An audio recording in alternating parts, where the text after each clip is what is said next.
My name is Mark McGuinness, and this is the 21st Century Creative, the podcast that helps you thrive as a creative professional amid the demands, the distractions, and the opportunities of the 21st century.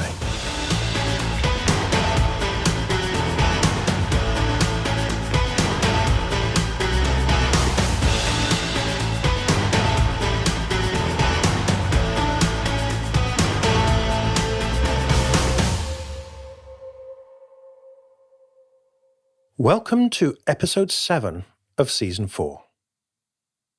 If you are self-employed as a creative, you will have noticed it's not easy. It's exciting, but also very demanding to be responsible for your own work and marketing and reputation and your financial well-being. So today I have some help for you in the shape of Robert Vlach, a very experienced advisor to freelancers and the author of a new book, The Freelance Way.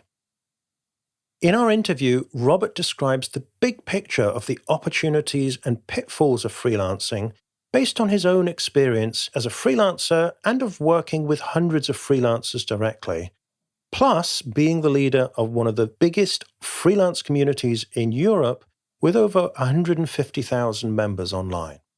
Robert has worked with many creative freelancers, and I'm pleased to say Robert is a listener to this podcast, so he's very much aligned with the ethos of the 21st Century Creative. He also consults in many other freelance sectors, so he can also give us a little bit of an outside perspective on freelancing for creatives and put our situation in perspective in a very helpful way. Before we get to the interview, and while we're talking about business for creatives, I'd like to offer my own perspective on the way we typically approach business in a less than orthodox way.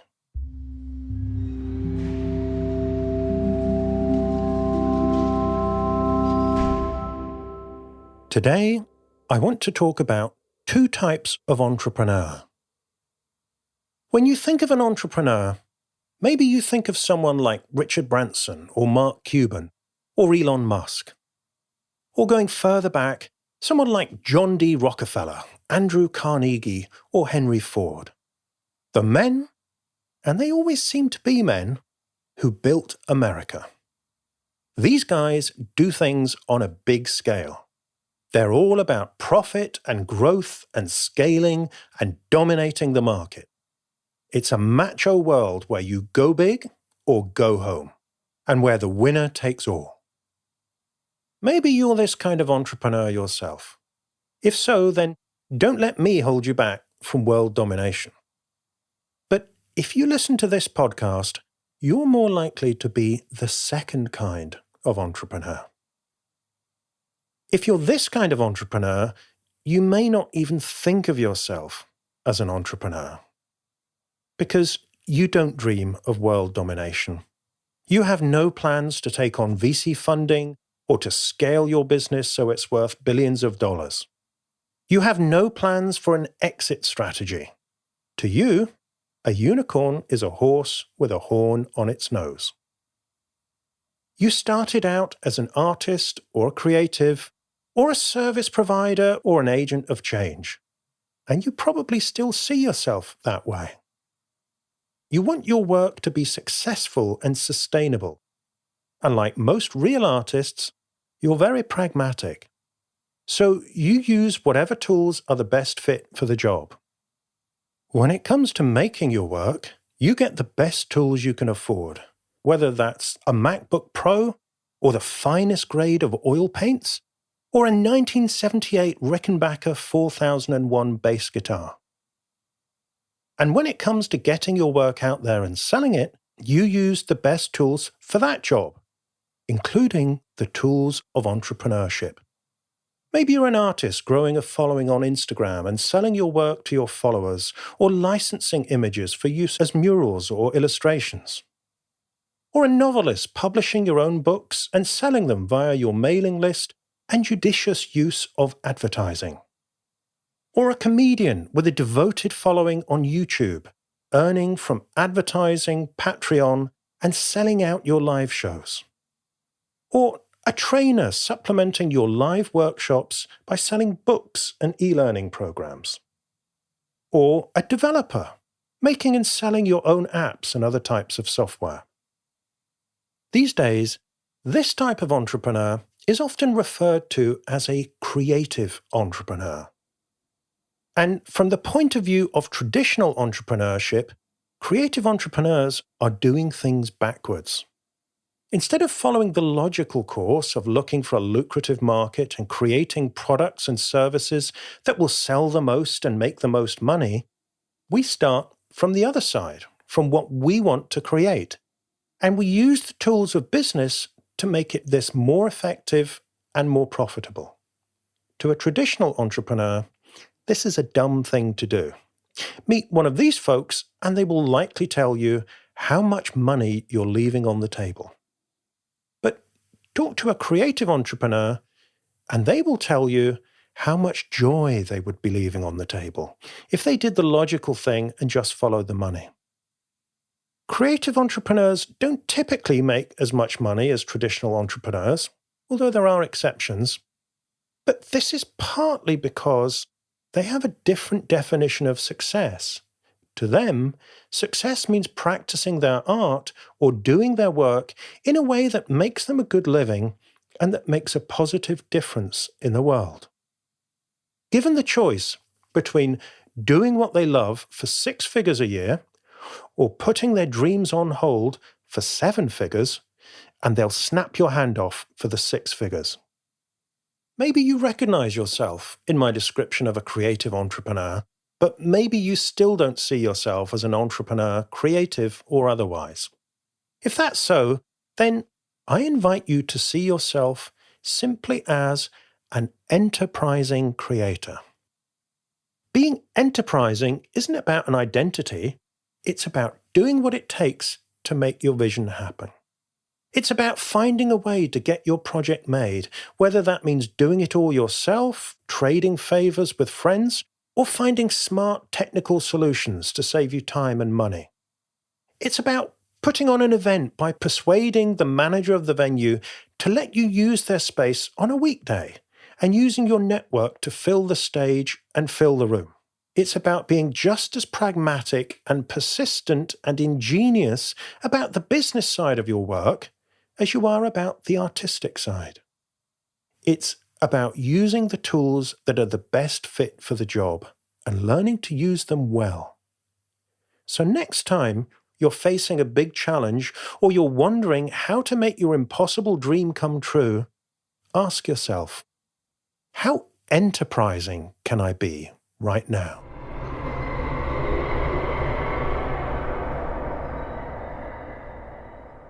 If you're enjoying the 21st Century Creative, you may like to know there is more to this podcast than meets the ear. To help you succeed in your creative career or business, I've created an in-depth program, the 21st Century Creative Foundation Course. It covers the personal and professional skills you'll need to succeed as a creative professional in the 21st century. In other words, the stuff they probably didn't teach you at art school, on your creative writing masters, or wherever else you learned your craft. Things like how to manage your time, how to communicate your ideas, how to handle difficult conversations, how to close a sale, how to deal with money, how to grow your network, and how to attract an audience for your work. Altogether, there are 26 lessons in the course, full of practical advice, plus a worksheet for each one to help you put the ideas into practice. And I'm giving you the entire course for free. In case you can't quite believe your ears, go to 21stcenturycreative.fm/free course and see for yourself. When you get there, you can sign up with just an email address and you'll get your first lesson right away. By the way, the course has already been taken by over 11,000 students. And on the sign-up page, you'll see lots of testimonials from other creatives whose lives and careers have been changed by the course. You can join them right now for free by going to 21stcenturycreative.fm/free course.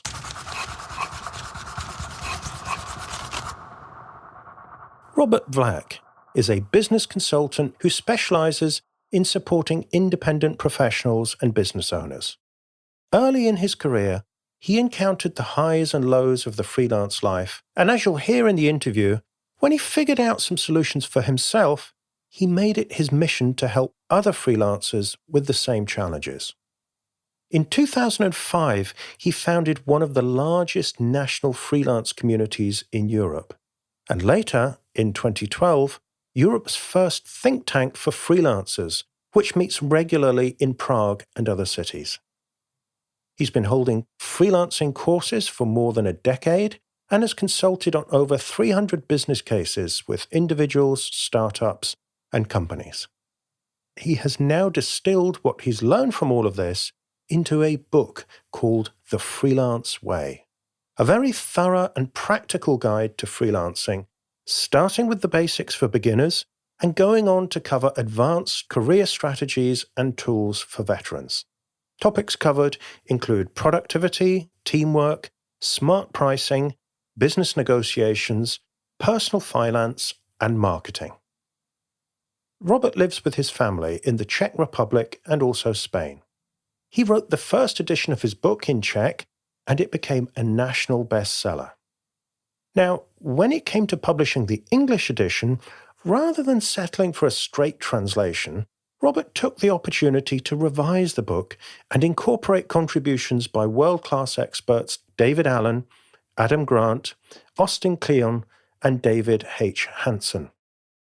The new edition also includes real-life experiences and stories from hundreds of professionals in different fields and countries, which makes the book highly relevant to freelancers all over the world. Robert and I have been in touch via email for many years, and when he showed me the book, I knew it was something I wanted to feature on the podcast. He's someone with a lot of knowledge about what it takes to succeed in the sometimes very tough life of a freelancer.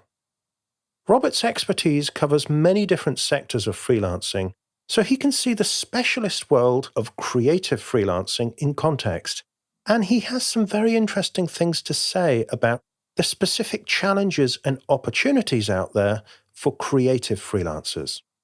So, if you work for yourself as a creative, you should find this a very useful as well as thought-provoking conversation about the freelance way.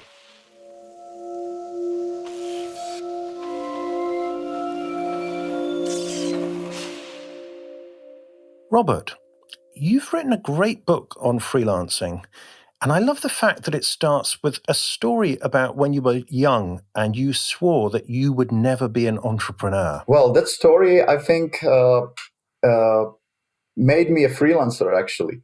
When I was a teenager, in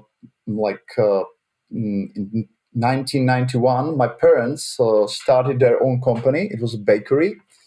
And they had like lots of employees, and they were like going all in into their business. And I saw like how hard it is actually to run a business.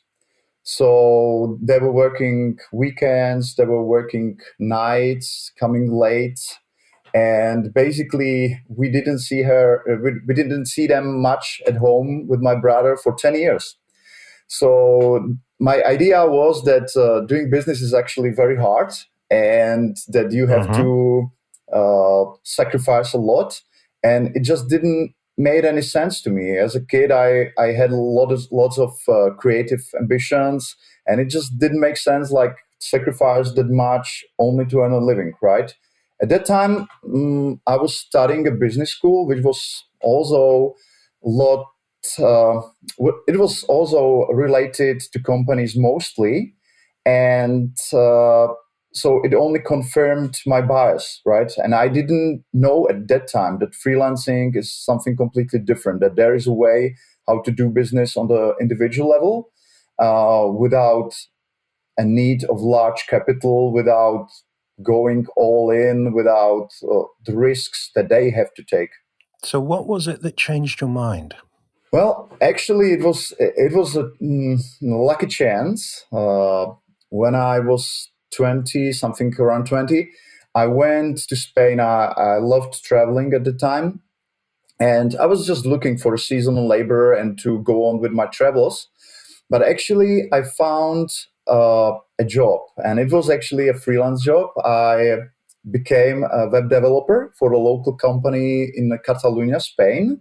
Mm-hmm. So I was a contractor for a single client, and I absolutely loved that job because it was internet industry in its early stages before the dot-com bubble. Uh-huh. And so I was the only person in the company who had actually understood the technology and the strategy behind it, like how to develop the service.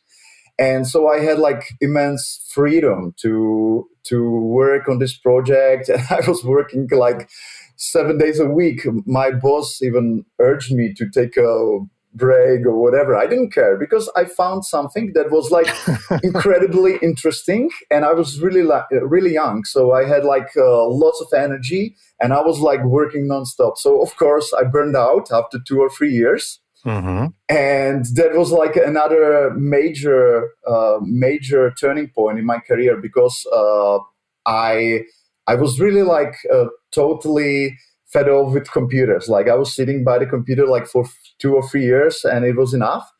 So I had some money, and I decided I want to do something with my hands.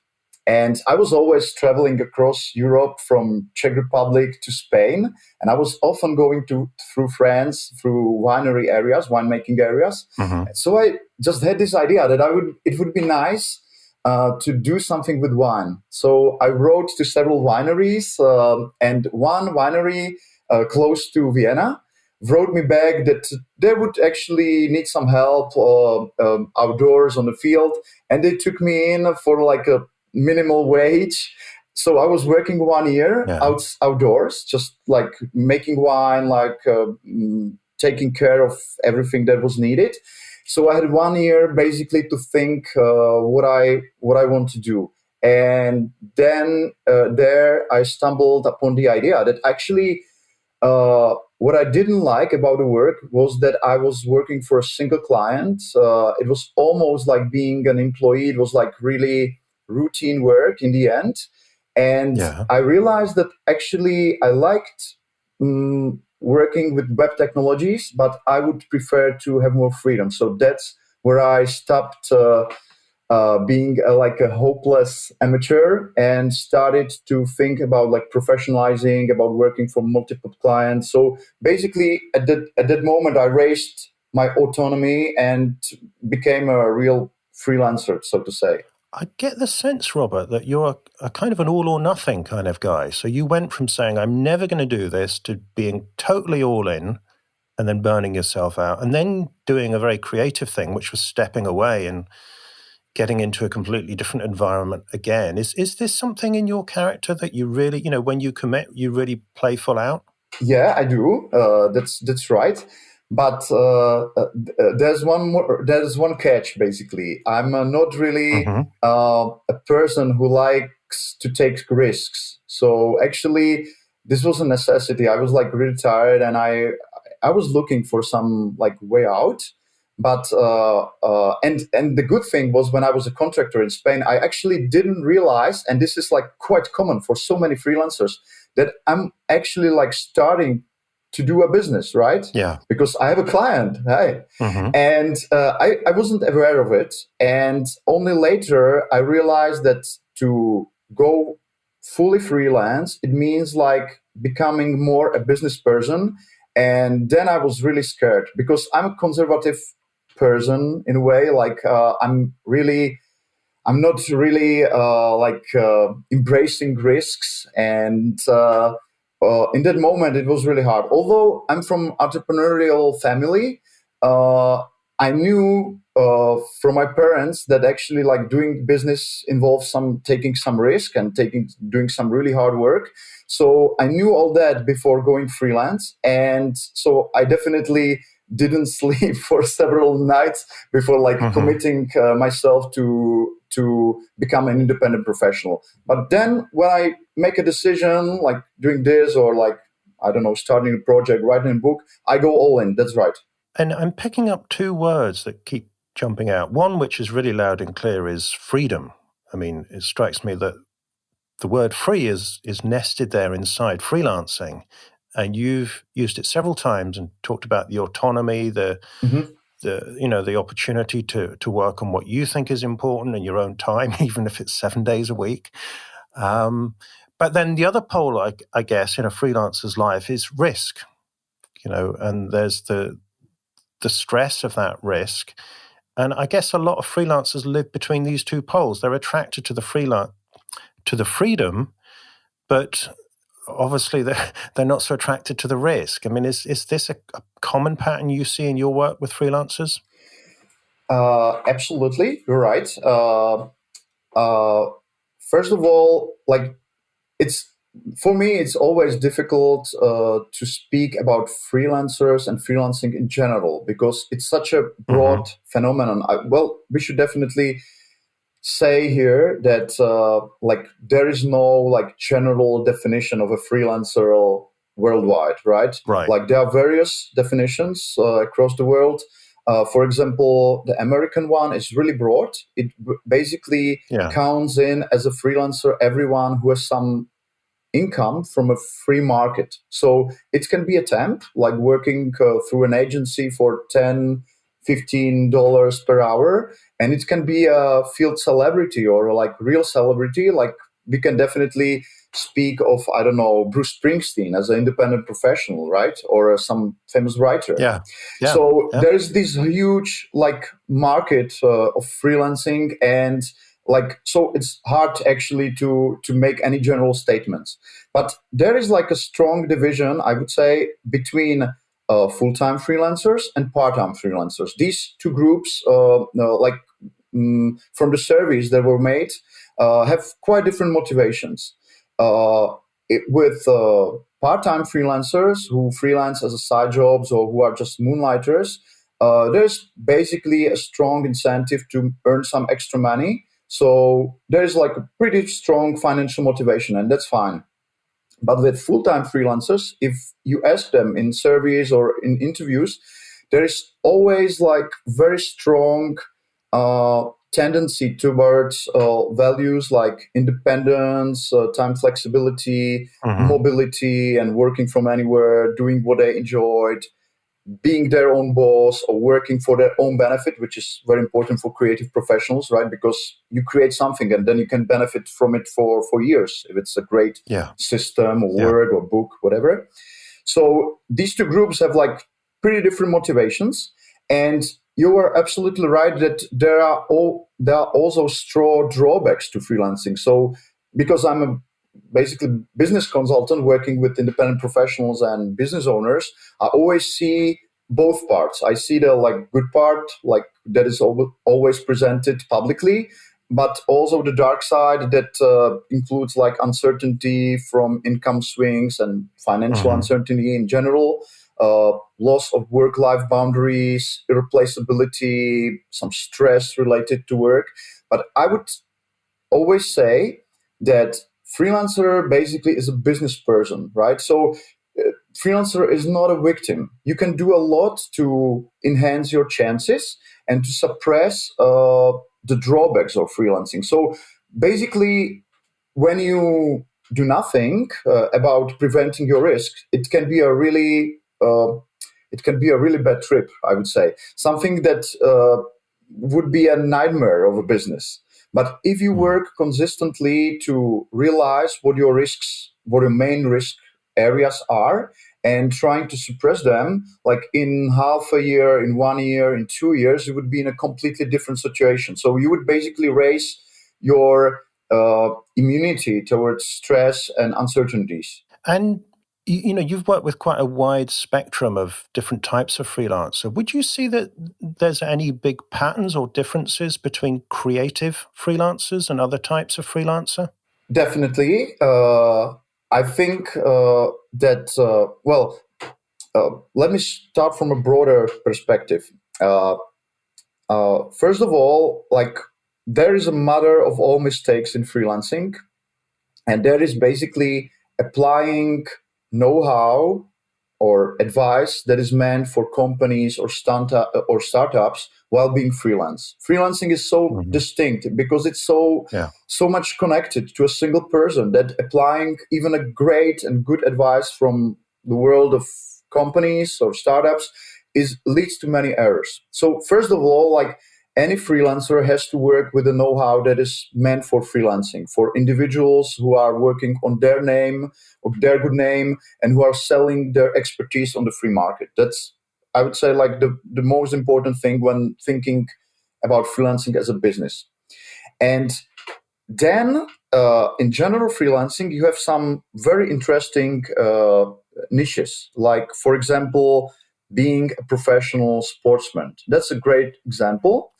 For example, Roger Federer is definitely an independent professional. He's a great sportsman. He has his team.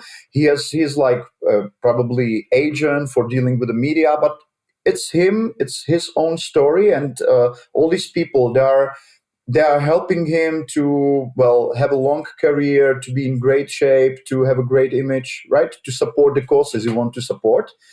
But definitely he needs completely different know-how than a general freelancer does. Because, for example, with professional sportsmen, they have shorter careers, like shorter active careers. So they have to go all in on in a decade or in 15 years. Like that's their time span that they have to get maximum out of it. And definitely creative professionals are another niche that is so special.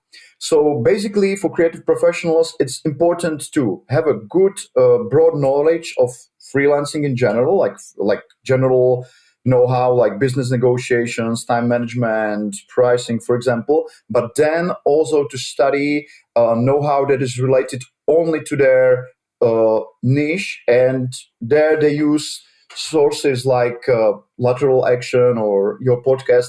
Well, I follow your work for 10 years and I still believe that this is one of the best resources in the world for creative professionals. So you definitely know what I'm talking about. Well, thank you, Robert. It's an honor to have such a long-term reader and listener on the show, and likewise. You and I have been following each other's work for a while, so it's great that we can be doing this conversation. So, okay, and I'm also obviously very pleased to hear that we creatives are indeed as special as we thought we were. So, okay, Robert, maybe we could come back to your journey again. So you went from, completely full-on web development, then you went to the winery for a year. How did you end up doing what you're currently doing? Yeah, when I became a freelancer, a full-time freelancer, I started to connect with others, with my friends. And I actually found out that they lack ability to present themselves online. So I started like several small websites, like presenting their work. It was just like non-profit free work for friends. And actually, it was a great success because they started to have some gigs from this. And so they were like sending other people to me, like if they can join. And I wasn't really ready for that. I was turning these people down for 2 years. And then I went to Mexico for a like really long journey. I spent there like 3 months, and I was like spending all days on bus.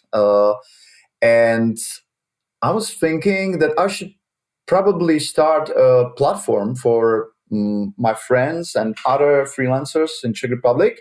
And that's exactly what I did in 2005. We started like really small, like publishing blog, having a directory of Czech freelancers, organizing trainings, and like it was really like small stuff, because in that time in 2005, freelancing in general in Europe wasn't the primary career option. Like if you were like really experienced, educated professional, you wouldn't go freelance. You would go running your own company or being employed. That was the general spirit of the time. So I started something small, and it was for friends, for people I knew, and we were just sharing the know-how we had about freelancing. And we were always looking to States, to United Kingdom, elsewhere in Europe, just to share the best practices. And this is definitely something we do all the time, even now. And then in 2008, after the financial crisis and the economic crisis that followed, it all changed basically because companies were suddenly laying off people who were experienced and who were before like sure they would always have job, and suddenly there were these like experienced professionals paying a mortgage and risking that they wouldn't be able to do so. So these people started to shift their careers like towards being part-time independent, like doing consulting or doing some freelance projects. So they started to hedge against like being laid off or being not needed in their companies. And gradually this became like a Europe-wide or worldwide phenomenon that freelancing became more and more appreciated as a like full-blooded alternative to being employed in a sold company, right? So Yeah. that changed completely what we did with this community in Czech Republic because the number of people who were suddenly interested in going freelance and changing their careers was like mind-boggling. So at the moment we are helping like 150,000 Czech freelancers and independent professionals, as well as people who aspire to become freelancers in the future, by spreading news, best business practices, and freelance know-how, right? So this is the long story made short. And could you just give us I can't pronounce the name of your community. Could you, for any Czech speakers listening, could you give us the name of the community, please? Yeah. It's called Na Volné Noze, and it just means freelance. Okay, great. And we'll make sure we have a link in the show notes, obviously, to Thank that. you. So, I mean, this has been a huge shift, hasn't it? Because, when we started out in our careers, it wasn't, the spirit of the times to be out as an independent, free spirit.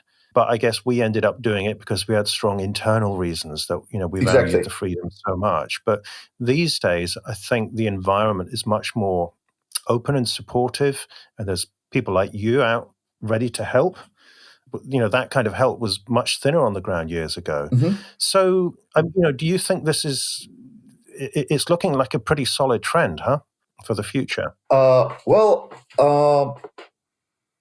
Nobody knows exactly, but I think it's the future might surprise us actually, because I would say there are two major trends in freelancing at the moment. Uh, first, is like that freelancing is becoming more like global, like people are able to work for clients anywhere in the world. So basically you may have people in India or Brazil or Africa just working for global clients. If they are like, well, if they have some expertise, and if they can speak or communicate in English or some other global language, they can pretty easily work for clients for anywhere. So on one hand, I see freelancing as a great help for people in developing or like poor countries, how to improve their well-being and how to get out of not poverty, but not having enough, for example, income to sustain their family. And the second trend is that basically younger generation of millennials is having a different preference towards work. So these young people, they usually prefer being more flexible in what they do. They prefer working flexible hours, to choose projects they would be working on, to work from wherever they are. And companies, like progressive companies in the world, they already started to offer more flexible jobs, right? So basically what we see at the moment is that people who would in the past, who prefer be more flexible and more free, and who would choose freelancing in the past, are suddenly offered pretty solid stable paid jobs within regular companies. And so these two words are again like merging or getting closer. So I would expect that in the future, not so many people would freelance out of necessity because they would have option being flexible in an employment, and I think that's great, basically. That's very interesting convergence of two trends. So, okay, Robert, maybe we can start to look at the book, The Freelancer's Way. And there was one phrase that really jumped out at me early in the book, which is, you are your capital. Mm-hmm. Could you expand on that, please? Yeah, that's one of the main differences between a standard company-oriented or startup-oriented business and individual business as a freelancer or independent professional. Like we were always taught in school that being a freelancer or being independent, self-employed, is like well, you don't need a capital for that, right? You don't need buildings, you don't need a lot of money. But actually, as freelancers, we need a capital, but in a different form. Like our capital is our knowledge, our skills. Well, we ourselves. It's also our reputation, because if you go freelancing with some like history, like professional history, that's the reputation you may, as a capital that you may use and enhance or lose completely, right?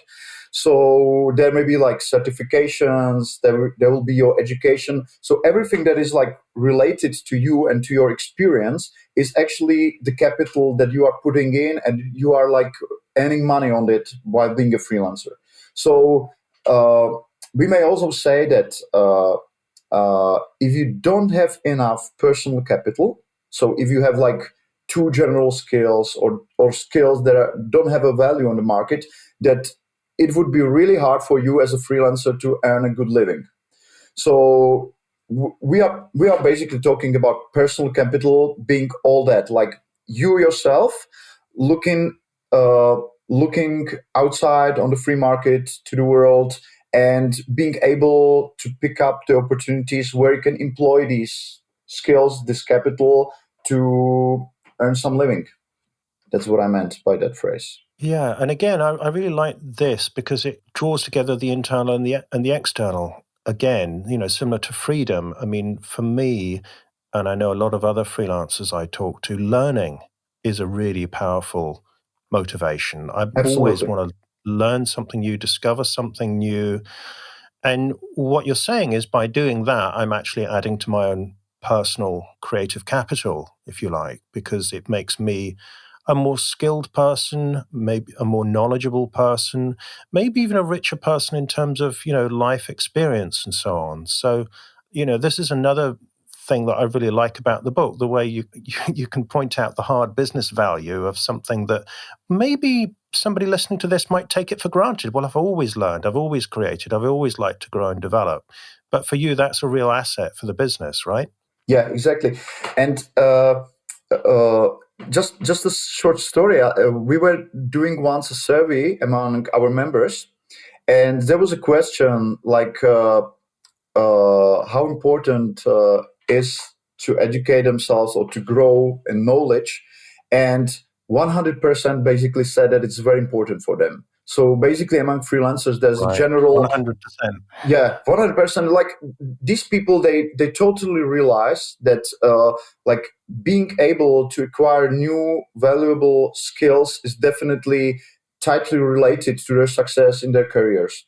And one more note on this. I always say there are like basically three levels in freelancers, and this is also something that we should stress out definitely. The first level is your expertise. So I don't know, being an illustrator or writer, and that's something I don't have anything to say about. Like you have your mentors for that, you have your education for that, and this is like this is what the client is paying you for. This is what the clients are interested. They are interested in like in yourself and in your valuable expertise or something you can do.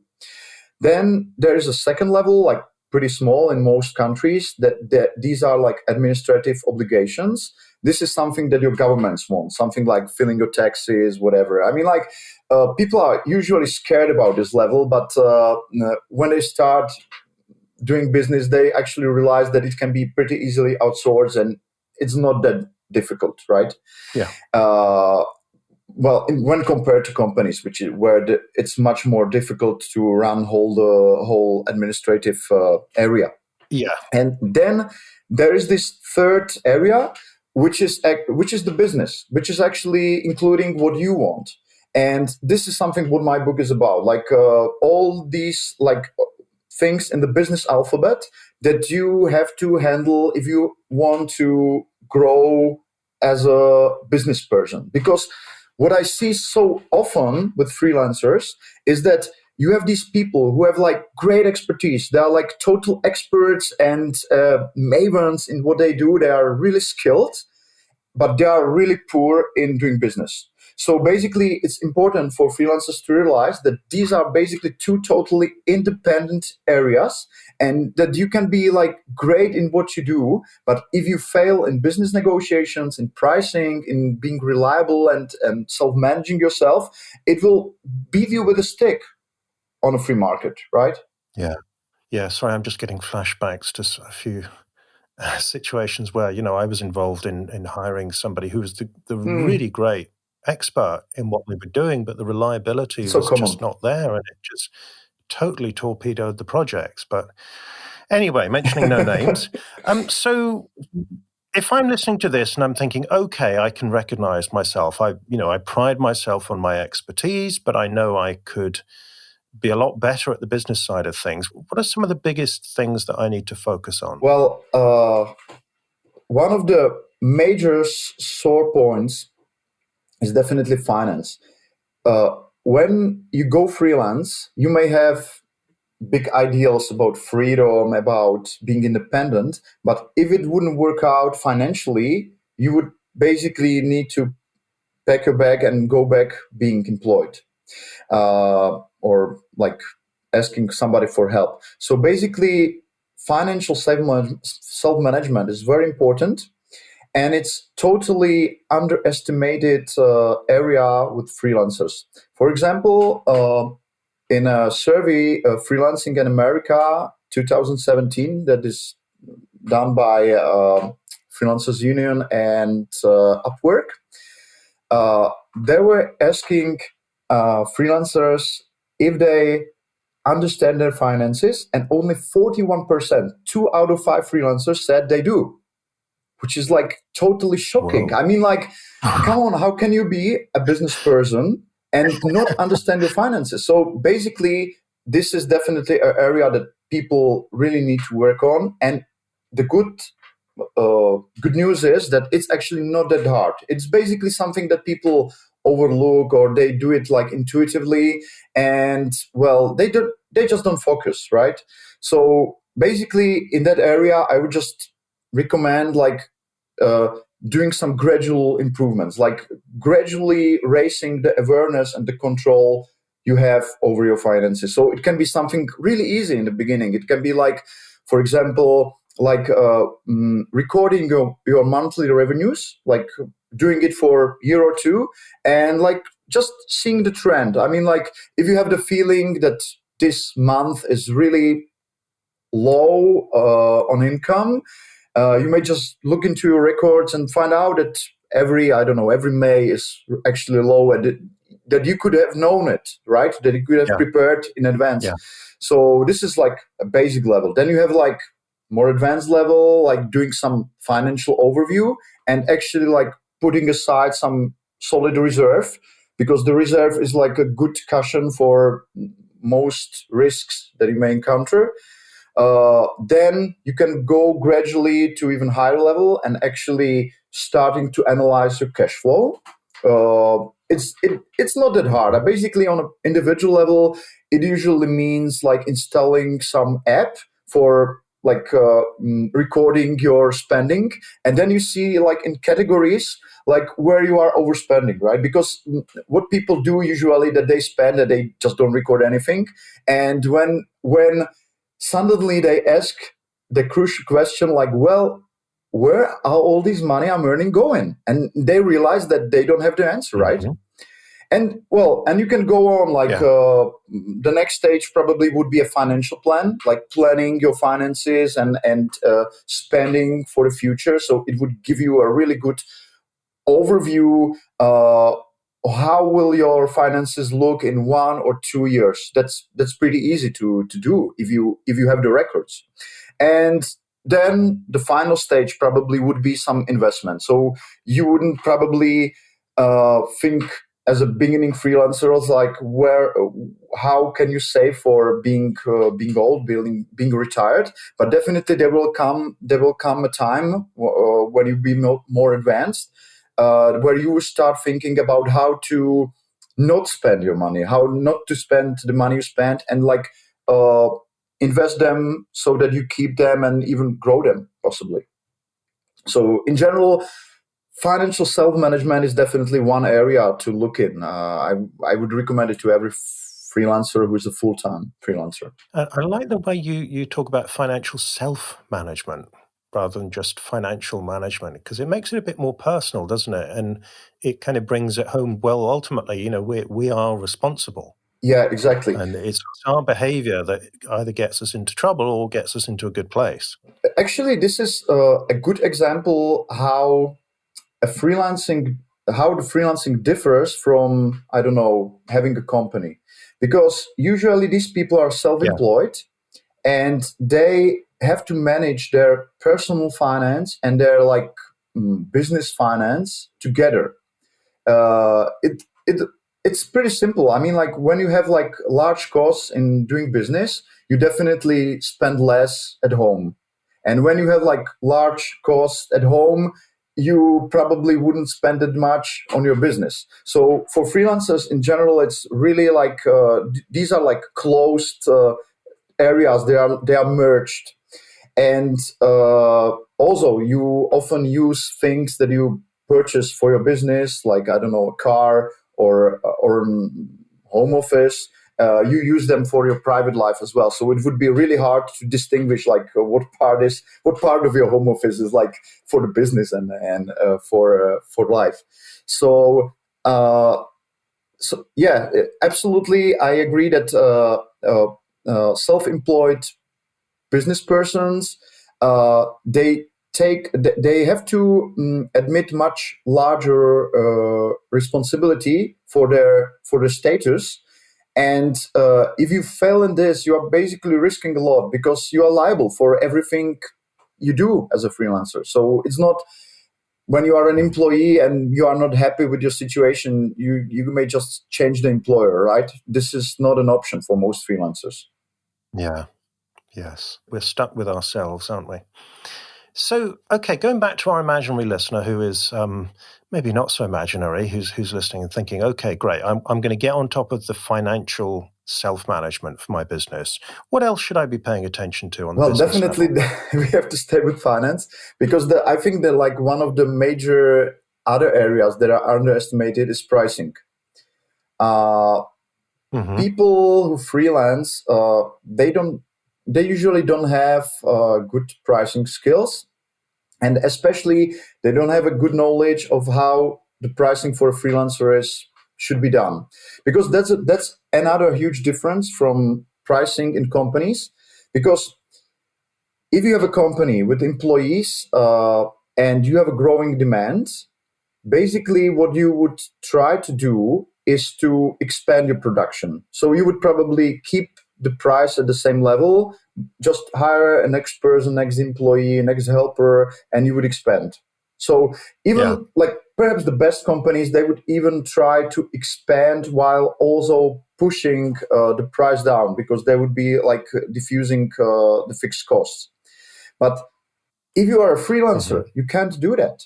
So basically, when you start freelance, usually have nothing to do. So you don't have clients. So basically your time is your schedule is filling up pretty slowly.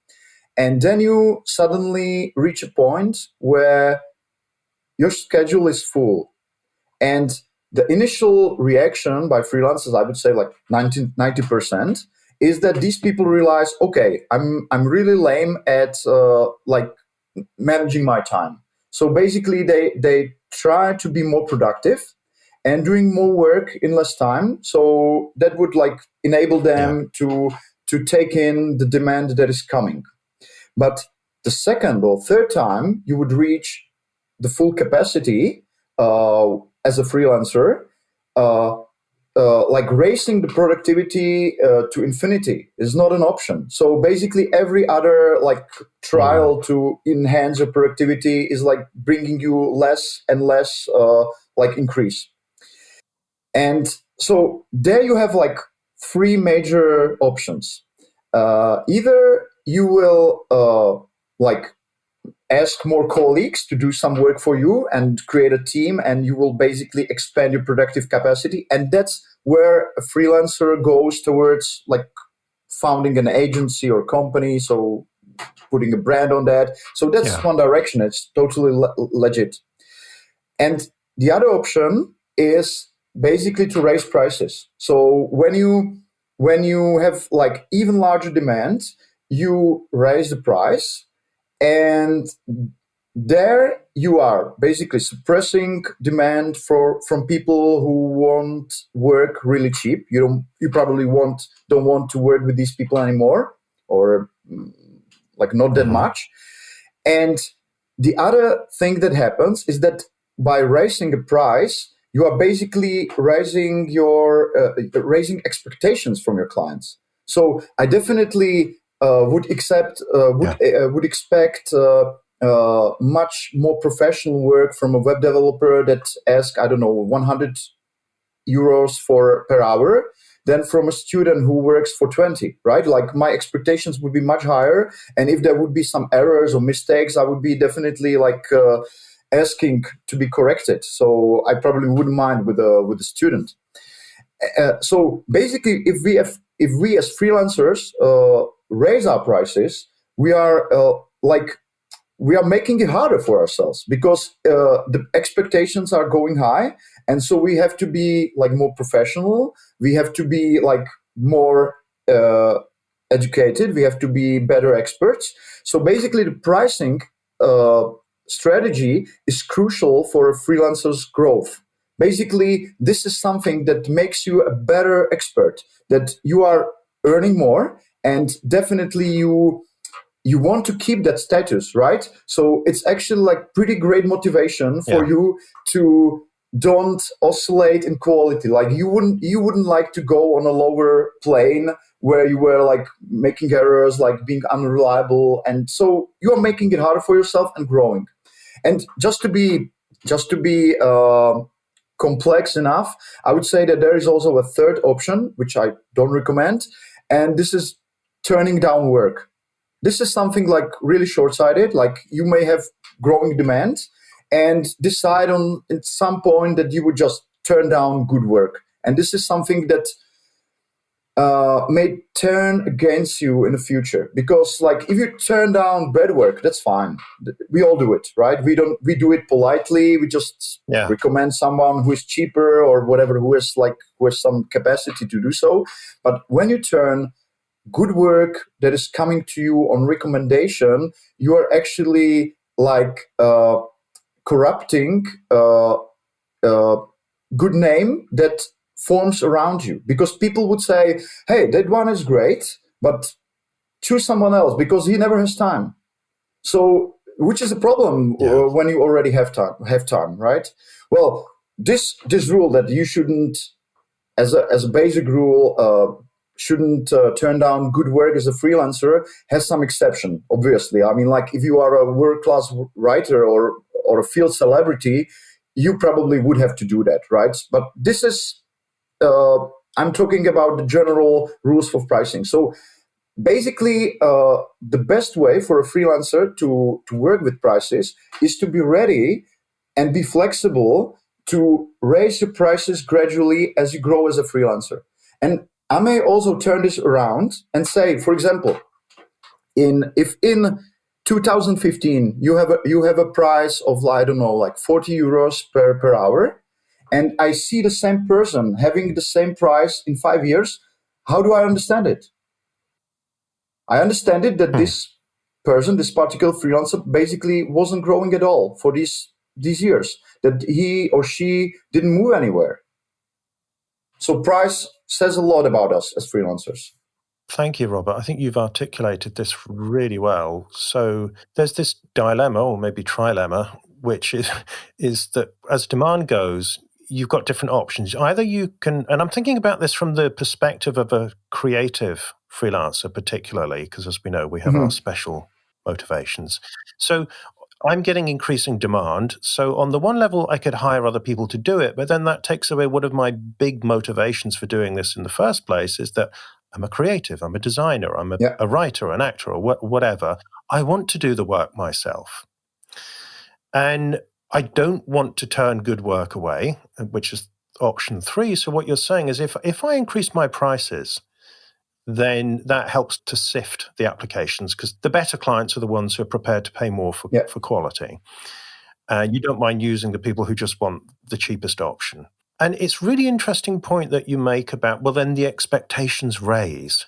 But you see, if I'm a creative, then there should be a sweet spot, shouldn't there? Because my personal motivation is always to get better, is to be the best I possibly can at something. So this is another case, I think, where you've got these internal and external motivations. Yeah, you put your prices up and then expectations go up. But you know what?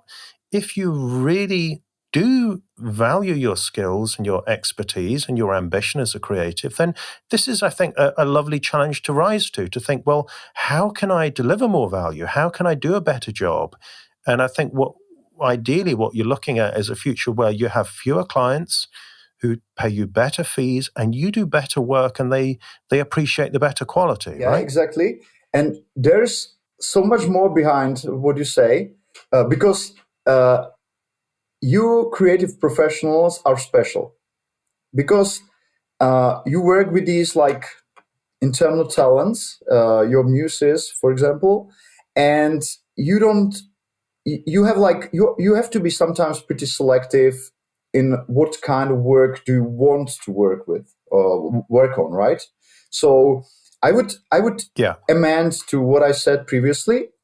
When we as freelancers are selecting the clients we want to work with, we have so many tools how to do it, how to select the proper ones, how to select the best ones. For example, with general freelancers, it's pretty common with the senior ones that they have something as ethical codex, right? So, for example, I have a friend who has an ethical codex right next to his price list on his website, and he says there, like, I'm not working for people who, I don't know, produce unhealthy food, who fabricate, who produce arms or guns. I don't work for this or that. So basically, you have like several other tools how to narrow your clientele, and that's fine. So it's not only about the price, but the price is, of course, usually the major driver, because people and clients, they are usually like looking at it as one of the first things. And as for the second part of your comment, there's definitely a sweet spot, like a balance point between the demand and between your price and between your capacity to work. And one of the like most complex problems in freelancing is that this sweet spot is constantly moving. So basically what you need to do is to have a system for personal productivity and pricing, and perhaps even your marketing, because by marketing yourself, you are raising the demand, right? Yeah. Balanced somehow. And you have to be ready on the pricing level, like really be flexible on the price, which is a problem for so many freelancers. They are basically setting some price for years to come, and this is wrong. I mean, like, we are working on dynamic market that is constantly changing. You are growing as a professional, you are like becoming more productive, becoming more in demand, because your good name is growing by doing a good work. And all these factors have to come down to your pricing in the end. So basically, I would never recommend a freelancer to, I don't know, have a same price for 4 years, for 2 years, for 3 years. What I would recommend is like being more flexible. It means like changing your hourly rate, I don't know, several times a year, just according to the factors as you perceive them.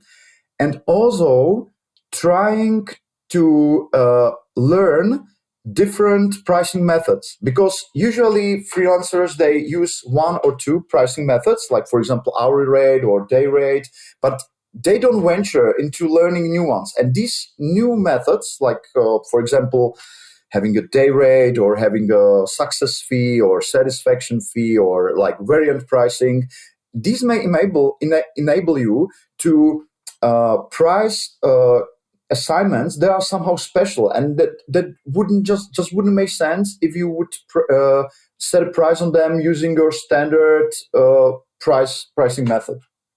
Yeah, and I would, if you're listening to this and you're intrigued by this, there's a really great section in Robert's book where he really goes into a really quite a mind-boggling list of different pricing models. It's very comprehensive, but also very clear as well. So definitely there's plenty more in the book about pricing that's worth delving into.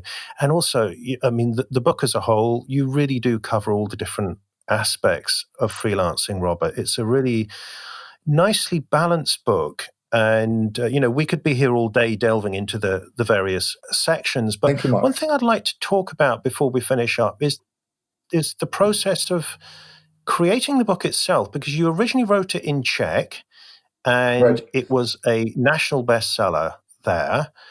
And you kindly sent me a copy when it came out, and it looks lovely, but obviously I couldn't read it. But for the benefit of me and the rest of the English-speaking world, you've not only translated, but you've kind of reinvented the book, haven't you? Can you talk a little bit about the process of producing the English edition when you already had a really solid, successful bestseller? I mean, why not just translate that and send it to a translator and go and make yourself a cup of tea? Well, that was a really life-changing journey for me, because I wrote the original book, and it was actually really long. It was 760 pages.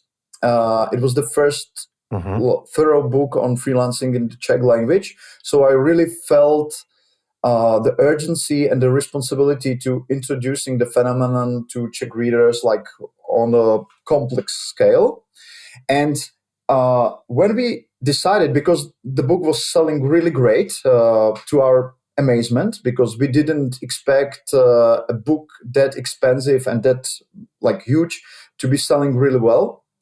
So when it happened, like we opted that we were thinking that it would be great to translate it, because generally freelance business know-how is applicable worldwide. It's not a special Czech or European or American one. It's basically something that goes throughout history, basically, and it always stays basically the same. Like that's another curious thing about freelancing, that by being a freelancer, you don't follow company tradition, but you are basically following a tradition of craftsmanship that goes back to antiquity, right? Like being successful freelancer have similar prerequisites today as it had in ancient Rome, for example. So, like I knew that the know-how is general, and I was always drawing from American surveys and European ones and other authors. So I was pretty sure that the book can be translated. But then we just realized that it would be just too big for an international market, that it would be rather difficult to present the book from an unknown author from Europe to somewhere in America, right? So I had this deep conversations with people who were working with me on the book, because I wasn't sure if it can be abridged, if it can be like edited down, I don't know, to 500 pages. And there were like two like great moments. First of all, I was writing about it with Stephen Pressfield, And I just mentioned that I'm going to edit the book down to, I don't know, 300 pages less, and that I'm not sure if I'm able to do it. And he wrote me back in his like very cheerful manner. I love how he writes. That when he wrote like Gates of Fire, that it was like, I don't know, 700 pages long, and his agent told him that to sell the book to a publisher that it has to be like, I don't know, 300 pages, right? 300 pages long. And so I just realized, come on, so if it's possible to abridge such a great novel, like into abridged form and still keep it that great, because it's one of my most favorite books of all time. So I'm definitely going to make it with my own book. And that gave me the courage, to go on with the process. It was definitely hard, because we had to find a translator from Czech to English, and it had to be a native speaker. So that's a kind of professional that is really hard to find, but we succeeded. And then I had this one that was translated by Eric Piper. And when he finished the book, I was like, my voice in some parts would be different. So I definitely want to work more on this manuscript. And I started another long journey, like with my editor, Scott Hudson, who is American, living in Prague. And we were just working like another half a year on the manuscript, just to make it into my tone of voice again. So like when I needed to change something, we had a long discussions, like how to change the translation. And we did it like several times all over. But in the end, I think that the English edition, which was like then proofread by another professional, Katie Perkins, a great proofreader, is basically an edition like that would be generally applicable for freelancers worldwide, and that we want to use as a basic for another foreign translation. So it would be used for, I don't know, German translation, French one, or anywhere in the world. So basically, if anyone is listening who is interested in freelancing and would like to have this book translated into their native English, they can send me an email and we will send them a print sample, no problem. So basically, it took us 1 year and a half to go from a really big volume in Czech to 450 pages in English. That is like there's not a single word I would change anymore in that book. I'm totally happy with it, and it's thanks to these people that were working on it, and thanks to peer reviewers from all around the world, because I just wanted to be 100% sure that if there would be an American reading it or a British reader reading it, that the know-how in the book would be applicable. So we approached like several freelancers from different parts of the world, from different cultures, basically, and they send me their inputs, comments. I even added some of their stories into the manuscript. So it was like a two-way communication, right? Like I really enjoy when people do a critique of my work. I'm always looking forward to that, and I'm always trying to find some grain of story in it and to add it to the manuscript. I think it's one of the best ways to improve a non-fiction book, that you have these random comments, but these people, they definitely have something to say. They want to share something, and it's my responsibility as an author to find a proper place in the book to put it in. So that was the process. Well, thank you, Robert. That's a great story. And I think it's a really good lesson for us all to bear in mind that, once we, do all the work of writing, say, the 700-page book or whatever the equivalent is for us, it's very easy to get quite attached to that format of the work and think, well, this is it. This is set in stone. But, as Steve Pressfield reminded us, it's not necessarily, and you may have to go and reinvent it. I mean, there's plenty of times Mimi, my poetry teacher, has said to me, no, this poem is completely the wrong shape and size. You either need to cut it right down or you need to extrapolate it into something much longer. I'm also thinking you can actually buy two, in the Arden Shakespeare, you can get two different editions of Hamlet, because Shakespeare was constantly rewriting and adapting and extending or cutting. Maybe if they were going to do a performance at the Palace, they might cut certain scenes or add some in. There may be some topical stuff happening.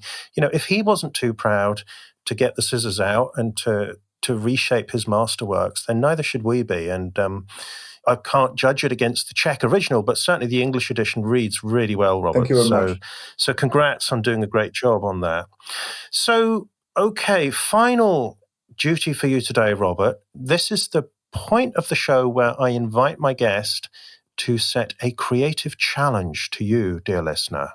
And the point of the challenge is it's something that will be related to the theme of today's interview and that you can do, or you can at least get started on within 7 days of listening to this conversation. So, Robert, what's your creative challenge? Thank you, Mark.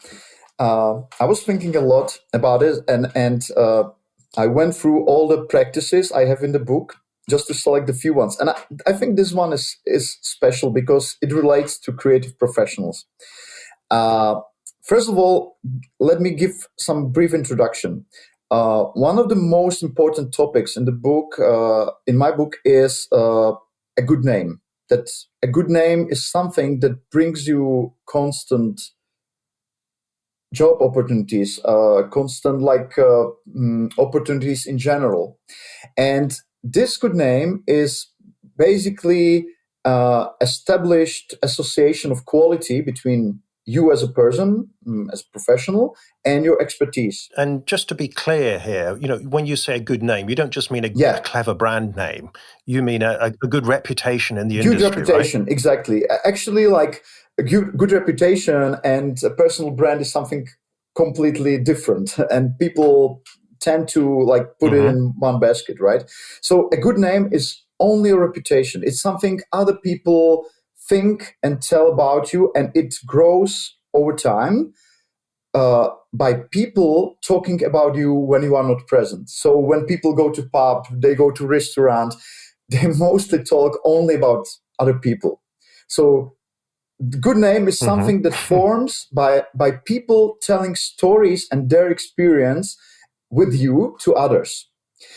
And for it to be told, they need to understand what is your expertise. Your expertise has to be stable in a certain way. It can evolve, definitely, but it has to be understandable as a story, because people would like to tell a story how you started small and went big, right? So my challenge is that you can list everything you've been doing professionally over the last 5 to 10 years, and then just try to tell it as a coherent story to see whether it all fits into a single narrative. Because I believe that you, in the first place, as a listener, has to be able to tell that story for yourself and to others, because you would be telling one way or another all the time, right?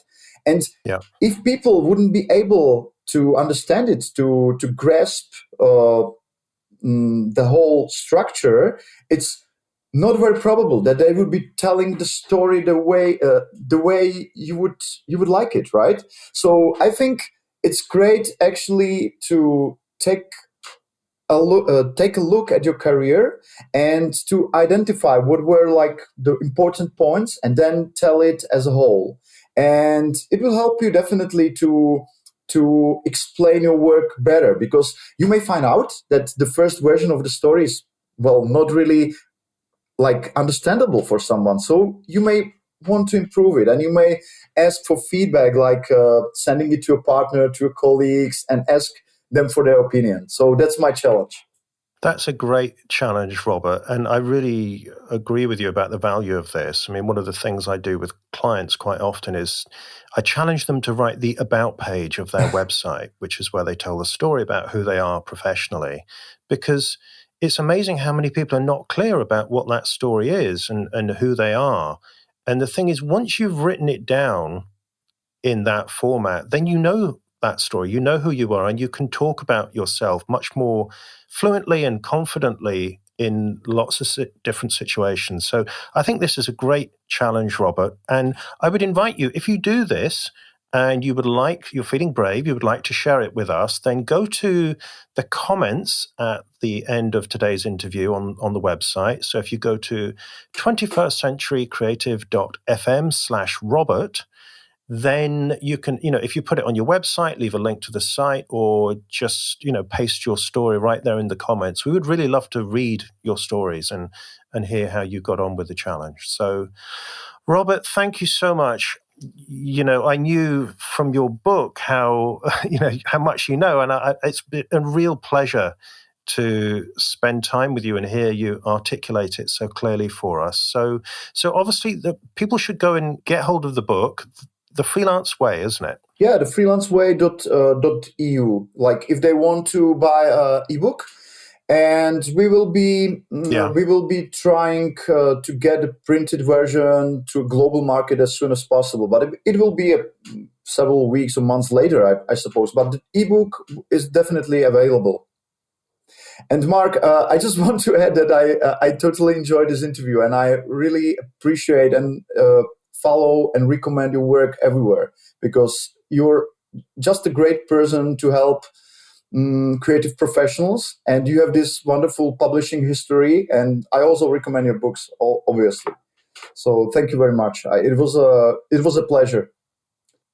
Thank you, Robert. Thank you. Well, it's a delight to be able to return the favor here. And also, where should people go to find you if they're maybe interested in some? Do you offer consulting help? I do. They may find my website at vla.ch. So that's my surname with the dot in the middle before the ch. I see. Right, very clever. And the freelance community again. Could you say the name? Na Volné Noze.cz. It's like but it's Czech. So it's, if you are Czech or living in Prague, an expat, you are definitely welcome to join one of our events, or even the freelance think tank we run. Brilliant. Thank you so much, Robert. Really appreciate it. Thank you.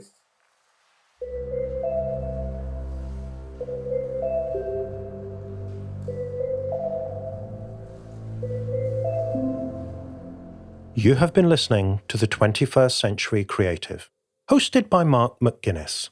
You can find the notes for today's show with more information about my guest and links to the sites we mentioned, as well as all the backlist episodes of the podcast at 21stcenturycreative.fm.